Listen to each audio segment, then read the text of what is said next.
أشرقت نفسي بنور من فؤادي حينما رددت يا رب العباد وانتشت روحي وصار الدمع يجري يا إلهي خذ بقلبي للرشاد أشرقت نفسي. Sure Bakara tefsiri 254. ayetten başlayıp okuyayımız inşallah. Elhamdülillah ve salatu ve selamu ala Resulillah ve ala alihi ve sahbihi ecma'in. Amma ba'd. Tövende diktanlağa İbn Kesir rahimahullah'ın Kur'an-ı Kerim tefsiri Uygurca tercümesi Bakara suresi 254. ayetten başlayıp okuyayımız inşallah. Euzubillahimineşşeytanirracim. Ey müminler, soğudu setik, dostluk ve Allah'ın iznisiz şefaat bulmaydıgan günü, yani kıyamet günü yetip geliştin burun, sizlerge biz rızık kılıp bergen mal mülüklerden yaxşılık yollarına sarıp kılınlar. Kufrani nimet kılgıçılar, özlerigi zulüm kılgıçılardır. Bendilerinin Allah ata kılgan mal mülkünün savabını Rabbinin dergahida körüşü için Allah ulanı hayatlıqıda mal mülkünü yaxşı yollağa keçiktirmey sarıp kılıvelishiga buyurup mundaq deydi. Ey müminler, soğudu setik, dostluk ve Allah'ın iznisiz şefaat bulmaydıgan günü, yani kıyamet günü yetip geliştin burun, sizlerge biz rızık kılıp bergen mal mülklerden yaxşılık yollarına sarıp kılınlar. Yani kıyamet günü de bir kişi özünü kutulduruş için yeni bir kişini setip alalmaydı. Zimin toşkıcı altın verip mu özünü azaptan kutuldur almaydı ve onunla bir kişinin dostluğu mu payda kılmaydı. Meyli o kandak bir çoğun kişinin uruk avladıdan bolsa mu onun nesebi onunla hiç kandak payda ilip gelmeydi. Bu vakte Allah mındaq deydi. Sur çilingan günde ulanın arasındaki tukkancılık mevcut bulmay kalıdı. Birbirinin ahvalını mı soraşmaydı. Ve Allah'ın iznisiz şefaat bulmaydıgan, yani ulağı şefaat kılmakçı boğan kişilerinin şefaati payda kılmaydı. Kufrani nimet kılgıçılar özlerine zulüm kılgıçılardır. Yani şu günü Allah Teala'ya kafir halette uçuraşkan kişiden gumrah kişi yoktur. İbni Ebu Hatem Ata İbni Dinar'ın mundaq degenlikini rivayet kılıdı. Özlerine zulüm kılgıçılar kufrani nimet kılgıçılardır. Yani zalimler kafir bulgıçılardır demek. Kufrani nimet kılgıçılar özlerine zulüm kılgıçılardır degen Allah Teala'ya hamd sana olsun. Bir Allah'tan başka hiç ilah yoktur. Allah hemişi teriktir. Hemmini idare kılıp durgucudur. O mügdep kalmaydı. Onu uyku basmaydı. Asmanlardaki ve zimindeki hemme nerse Allah'ın mülküdür. Allah'ın ruhsatisiz kim mu Allah'ın aldığı şefaat kılalısın? Allah ulanın aldığı yani dünyada kılgan, keynideki yani ula için ahiret tayarlagan işlarının hemmesini biliptirdi. Ula Allah'ın malumatıdın, Allah ulağa bildirişini xalagan nersidin, yani peygamberlerinin tili arqılıq bildirgen nersilerden başka hiç nersini bilmeydi. Allah'ın kürsi malumatı asmanlarını ve ziminni öz içine alıdı. Asman ziminni saklaş onağa eğir gelmeydi. O yuqarı mertebeliktir, hemmeden uluqdur. Ayetul Kürsü'nün fezileti doğrusuda. Ayetul Kürsü'nün fezileti nihayet çoğundur. Hadiste Peygamber Aleyhisselam'ın bu Allah Teala'nın kitabındaki en faziletli ayet degenligi bayan kılındı. İmam Ahmed Ebu Ubey İbni Ka'b radiyallahu anhu'nun mundaq deganligini rivoyat qildi. Payg'ambar alayhissalom uningdan Allohning kitobida qaysi oyat eng fazilatli deb so'radi. U Alloh va uning payg'ambari biladi deb javob berdi. Ondan payg'ambar alayhissalom u savolni bir necha qitim takrorladi. Ondan Ubay u oyat bo'lsa oyatul kursidir deb javob berdi. Shuning bilan payg'ambar alayhissalom mundaq dedi: "Ey Ubay, sana bilim yor bo'lsin. Mening jinim uning ilkida bo'lgan zotning nomi bilan qasam qilamanki, haqiqatan oyatul kursining podshohni, ya'ni Alloh taoloni arshining yonida ulug'lab turadigan bir tili ikki qalbki bor."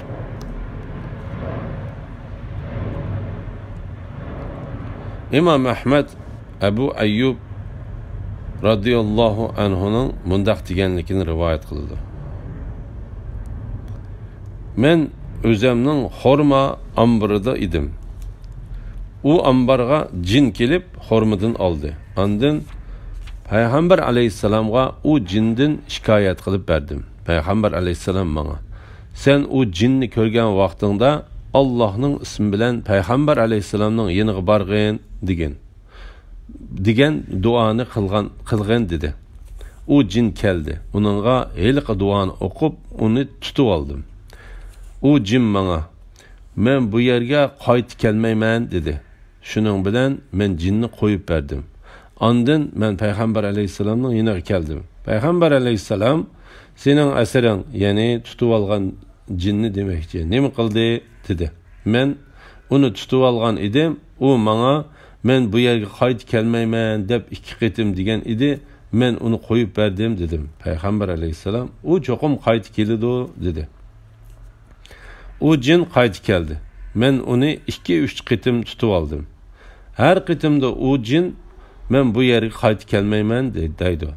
Men payg'ambar alayhissalomning yeniga keldim. Kelsam, "Sening asring nima qildi?" deb so'radi. Men uni tutib olgan edim. U menga "Men qayta bu yerga kelmayman" dedi deb javob berdim. Ondan payg'ambar alayhissalom: "U cho'qim qaytib keladi" dedi. Ondan men uni yana tutib oldim. U meni qo'yib bergan. Men sana bir narsani o'gitib qo'yay. Agar sen uni o'qisang, sana hech qanday ziyonli narsa yaqin kelolmaydi deb oyatul kursini o'gitib qo'ydi. Ondan men payg'ambar alayhissalomning yeniga kelib bo'lgan ishni xabar berdim. Bo'lgan ishdan xabar berdim. Payg'ambar alayhissalom: "U yolg'onchi turib, bu ishda rost so'zlabdi" deb javob berdi. Bu qissaga o'xshash yana bir qissani Imom Buxoriy Abu Hurayra radhiyallohu anhudan rivoyat qiladi. Abu Hurayra radhiyallohu anhu mundaq deydi: "Payg'ambar alayhissalom meni Ramazonda yig'ilgan zakotni saqlashga qo'yib qo'ydi. Mening qishimga bir kishi kelib, men saqlayotgan ochliqdan usishga boshladi. Men uni tutib olib, "Men seni payg'ambar alayhissalomning yeniga elib borman" dedim. Ondan u menga: "Meni qo'yib etgan, mening bola chaqalarim bor. Mening u ochliqqa qattiq ehtiyojim bor edi. Men uni qo'yib etdim." Deganda payg'ambar alayhissalom mendan: "Ey Abu Hurayra, oqshom sening asring nima qildi?" deb so'radi. Men: "Ey Allohning payg'ambari, u asr o'zining qattiq muhtoj ekanligidan va bola chaqalarining borligidan shikoyat qilib turib oldi. Mening uning ichim og'rib qo'yib berdim" dedim. Payg'ambar alayhissalom: "Sagak bo'l. U sana yolg'on so'zlabdi. U cho'qim yana qaytib keladi" dedi. Ondan men payg'ambar alayhissalomning so'zidan uning qaytib keladiganligini bilib, uni kutib turdim. Payg'ambar alayhissalom degandek u kelib ochliqdan usishga boshladi. Men uni tutib olib, "Seni payg'ambar alayhissalomning qishiga elib borman" dedim. U meni qo'yib etgan. Men bu ochliqqa bekmi muhtoj. Mening bola chaqalarim bor. Men endi qaytib kelmayman dedi. Mening uning ichim og'rib uni qo'yib etdim. Ettigini payg'ambar alayhissalom mendan: "Ey Abu Hurayra, oqshom sening asring nima qildi?" deb so'radi. Men: "Ey Allohning payg'ambari, u muhtoj ekanligidan va bola chaqalari borligidan shikoyat qilib turib oldi. Uning ichim og'rib qo'yib etdim" deb javob berdim. Payg'ambar alayhissalom: "Sagak bo'l. U sana yolg'on so'zlabdi. u jazman qaytib keladi dedi. Ondan men uni 3-chi qatim kuzatib turdim. Degandek u kelib ochliqdan ushishga boshladi.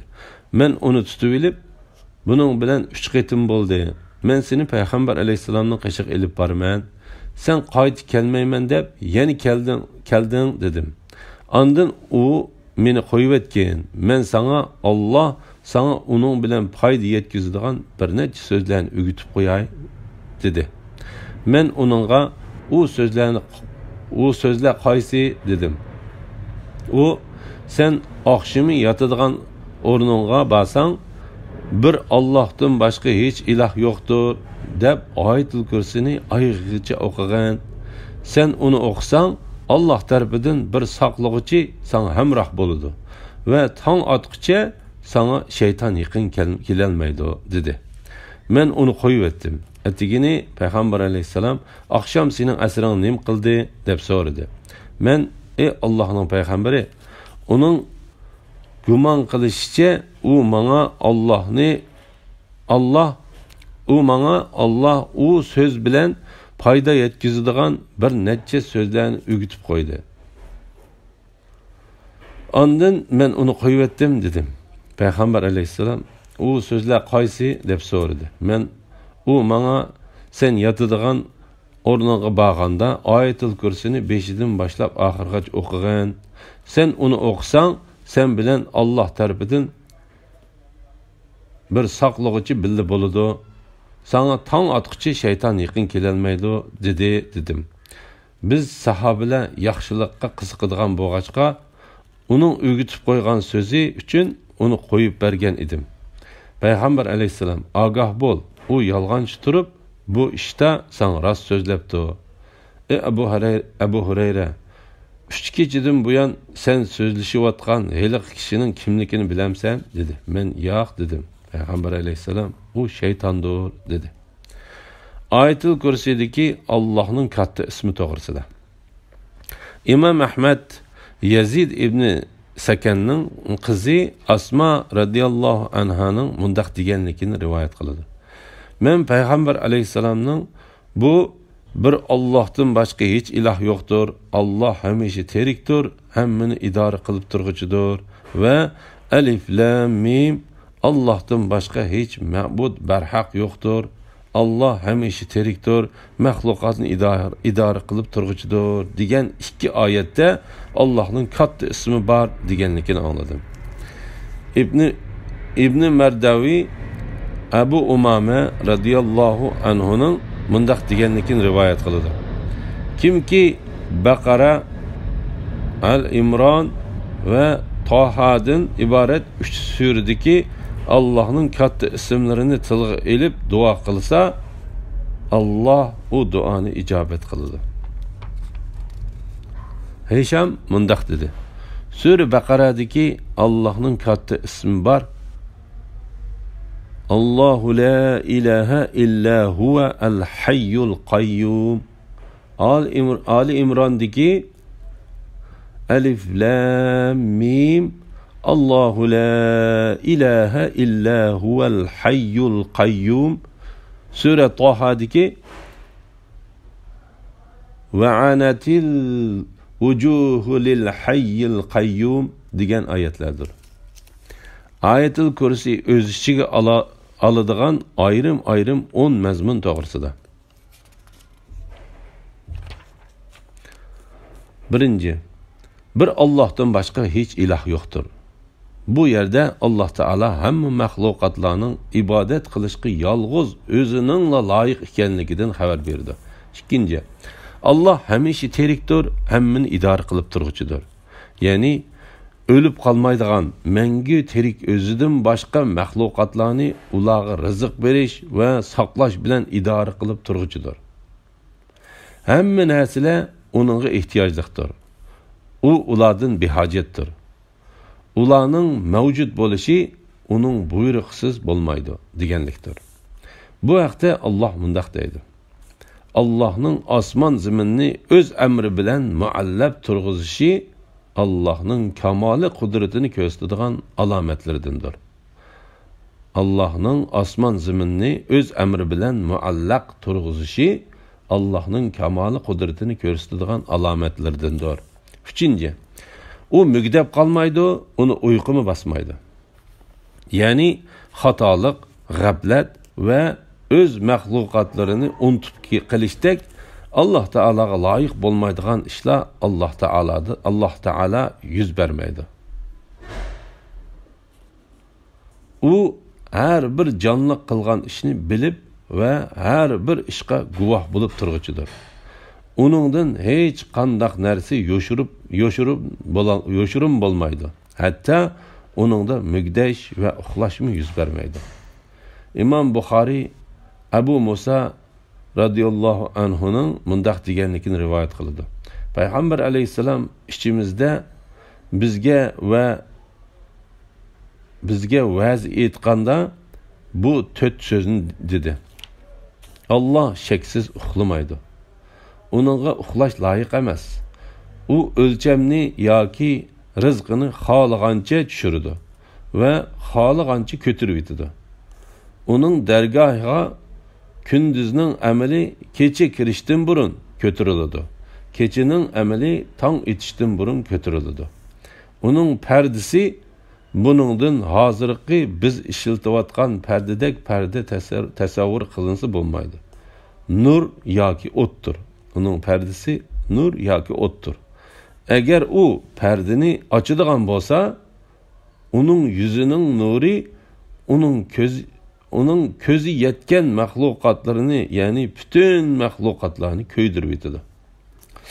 Dördüncü, asmanlardaki ve zimindeki hemme nerse Allah'ın mülküdür.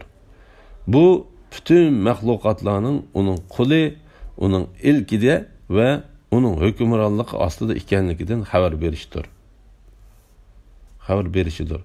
Allah Teala bu vakti mındaq deydi. Asmanlarda ve ziminde Allah'a bende bulup boysunulmaydıgan hiç məxluq yoktur. Şek şübhisiz ki Allah olanı toluq egelledi ve sanını mükemmel bildi. Kıyamet günü ulanın hemmesi Allah'ın dergahına tenha kilidir. Beşinci, Allah'ın ruhsatisiz kimmu Allah'ın aldığı şefaat kılalısın.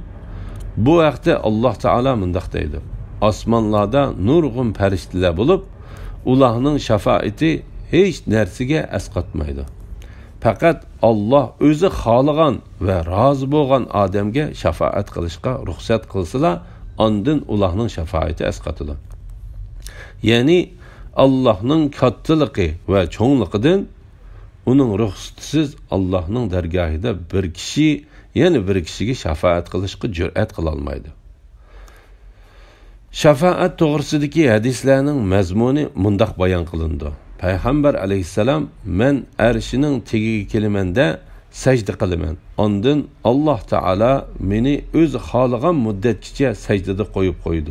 Ondan manga beshig'ini ko'tar, so'zligin, so'zing anglanadi, şefaat tilgin şefaat qilish huquqi beriladi deydi. Ondan Allah Teala manga şefaat kılınğıcılarının san ölçümünü bekitip berdi. Ondan men ularni cennetke kirgizimen. 6.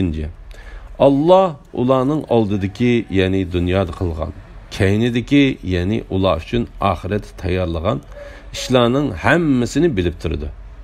Bu Allah Teala hamma narsani, onun ötüp ketkinini, hozirgisini ve keyingisini biladiganligining pakitidir. Allah bu vaqti mundaq deydi. Biz dunyoga Rabbingning amri bilan tushimiz. Bizning oldimizdagi, orqamizdagi ve oldi keynimiz orasidagi ishlarning hammasi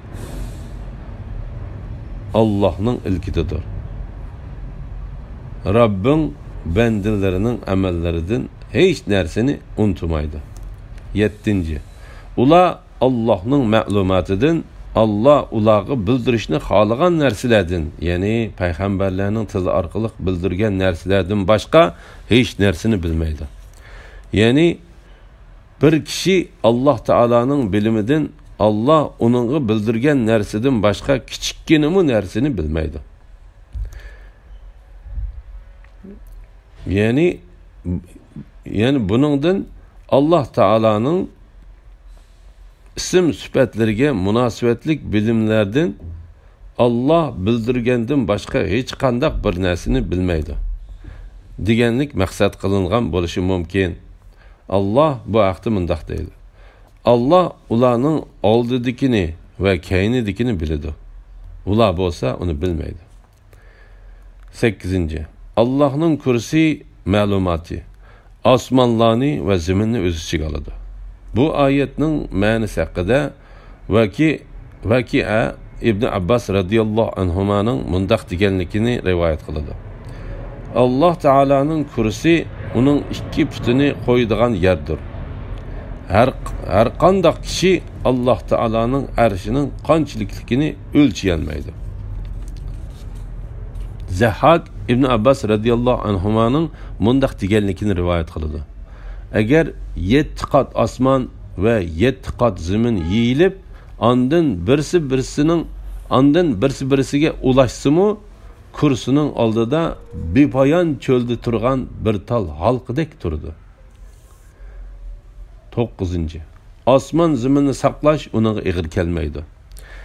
Ya'ni osmon zamin va uning ichidagi insonlarni va narsalarni saqlash uninga ig'ir kelmaydi. Aksicha uninga osondir. U har bir jonli qilayotgan ishni bilib turg'uchidir. Hamma narsani kuzatib turg'uchidir. Uningga hech qanday narsa yo'shirin bo'lmaydi. Hamma narsa uning oldida oddiy ham ojizdir va uningga muhtojdir. Allah hech nimaga hojatmand emasdir. Madhilanguchidir, xolig'ini qilg'uchidir. Alloh Taala qilgan ishidan so'roq qilinmaydi. Lekin barliq mahluqotlar qilgan ishlaridan so'roq qilindi. Allah Taala hamma narsani o'ziga bo'ysundirguchidir. Hamma narsadan hisob olguchidir. Hamma narsani kuzatguchidir. Hamma narsadan ustundir va kattadir. Uningdan boshqa ibodatga loyiq zot yo'qdir va uningdan boshqa yaratquchi yo'qdir. 10. U yuqori martabalikdir, hammadan ulug'dir. Buning ma'nosi Allah'ның bu ayetining ma'nosiga o'xshashdir. Allah maxfiy va oshkora ishlarning hammasini bilguchidir. Hammadan buyukdir, hammadan ustundir degan oyatning ma'nosiga o'xshashdir. Alhamdulillah, Allah şükürler olsun. Yuqorida Baqara surasi tafsirining 255. oyatigacha angladinglar. Oxirini keyin qitimliq o'qishimizni davomlashtiramiz inshaalloh. Assalomu alaykum va rahmatullohi va barakatuh.